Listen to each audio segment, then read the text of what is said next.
Hi, my name is Daniel Jackman, and I'm going to show you how you can remove the piezo of a 3200 positioner. This is also applicable to the 3400 positioner as well, because they have the same body and pneumatics. But anyway, so I've got my positioner torn apart to a certain degree. I've taken the covers off so you can see the connections inside.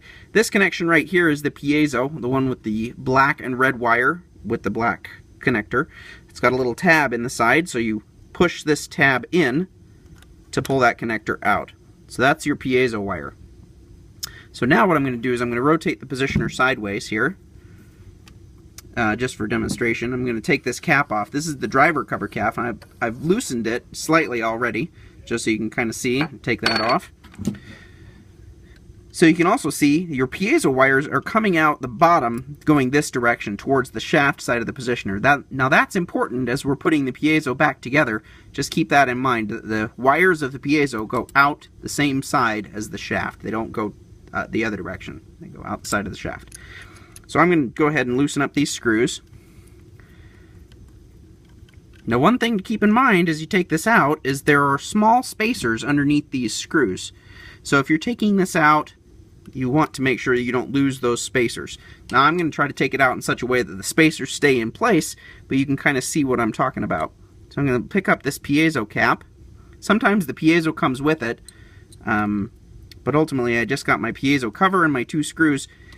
If you want to, you can actually sometimes pick up the spacers with the cap if you just press on either side of the screw.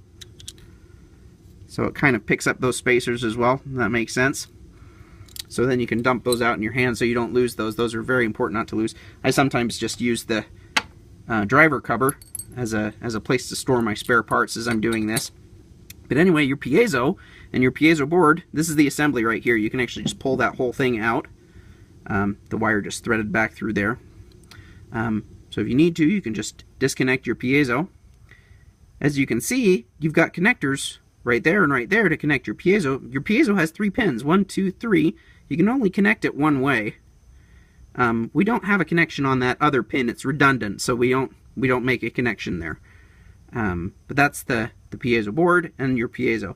So if you want to, you can get another piezo, and just reassembly is exactly the opposite. Put that back together.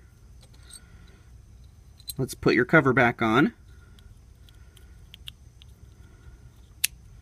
So the wires only fit in there one direction, so your piezo is oriented in that way. So this is your piezo assembly. As you can remember, I had the wires that are coming out towards the shaft end. Now the reason why is because you need to line up these ports of your piezo with those O-rings, and your screw holes for the cover are offset slightly. So you can see your holes are shifted down, so they're not on center. So if you put this back in 180 degrees out, those ports won't interface with those O-rings. So you need to make sure that your screw holes are lining up and your wires are coming out the same side as the shaft of the positioner. If you put it back together and it's like that, it won't operate. So you need to flip it back around and it'll work again. But to put this back in, I'm going to go ahead and get my spacers here. I'm going to put them over my screw hole covers. Now if you've got this, if you're working on this sideways or upside down, you might want to just put your spacers back inside your cap so that you can just kind of pinch the spacers in there with the screws and then line it up that way. But because I'm working on it upside down, I can get away with doing it like this. So I've got my wire. I'm just going to hold my wires out of the way. So I got my spacers captured underneath my screws there. I'm going to get my screwdriver here and just screw that back down.